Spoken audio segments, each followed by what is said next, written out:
Are you living underneath somebody else's vision?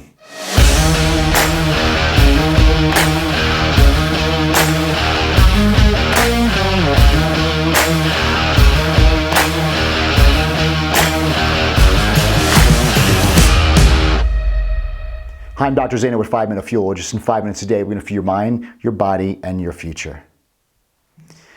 Through growing up, through going through society and life, it's so easy that we actually live our lives according to the visions and values of other people. And think about it, like we might dress a certain way because that's the vision of somebody else. We go to a certain school because that was the vision of somebody else. We get a job because that was the vision of our peers or somebody else in our life. And we start really living out somebody else's vision for our life and not the life we were truly created to live. You know, I could just use an example, a couple examples here, and this will probably be more of an emotional one. You know, for instance, my wife, she went to a school, a certain type of school, and that culture of the school was, well, after you graduate high school, it's time to get married, right? So between that 17 and 20, the pressure or the vision or values of other people that put that upon them made every woman in that school felt like, well, now it's time to get married. And my wife never felt good about that. And so here she was the outlier. She was the one who was different.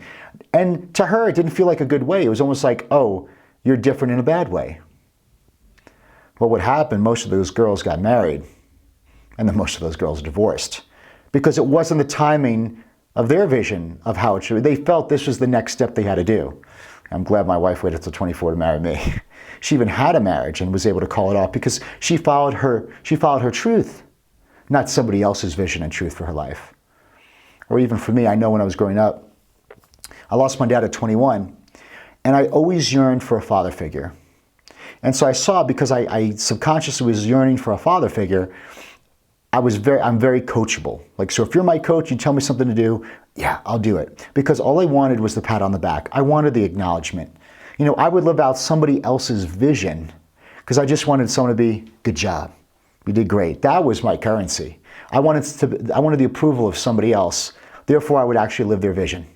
So through many coaches through my career, and they were very good, the information was great. But when I would emulate, there you go, or when we see someone, whether it be on social media or a celebrity or something, and we emulate them and we want to be like them and we may act like them or we may do things the way they did it, what's happening is you're living out somebody else's vision. You're not becoming, you know, the world doesn't need a counterfeit version of somebody else. They need the real, true version of you. So what I do, I would coach for them, I would do whatever they wanted me to do. And I realized that the vision to me, I see it as clothing, right? So I felt like I was wearing a jacket that was too tight, pants that were too short, shoes that were too big. And I had put on the false attire or vision of other people in my life.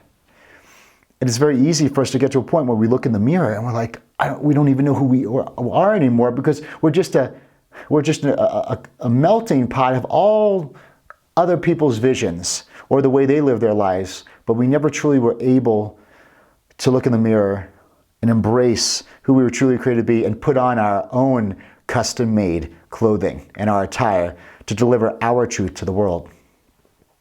So this is where I implore you today, if you feel, or maybe examine your life and what are areas of your life that you're doing things right now, question like a child, why? Why am I doing this? Why am I going to this school? Why do I have this job? Why am I in this relationship? Why do I make the decision I do now? Are they because of you and your truth? Or are you doing things because you're abiding by other people's vision? Are you doing things because you just want the good job and the acknowledgement of someone that you may admire or means a lot to you? But you need to question, is this your highest choice? Now, of course, there's some things that you may be doing and their wisdom and guidance are amazing and they are helpful and they're great. But really look to it. Is it starting to blur your true identity? Or living under all these people's values cause you to live a secret identity? Please comment below any questions or comments you have right now. Please share. Also go to IamHero.com for our latest and greatest amazing little free things we have for you guys. Enjoy, and we'll see you soon with 5 Minute Fuel.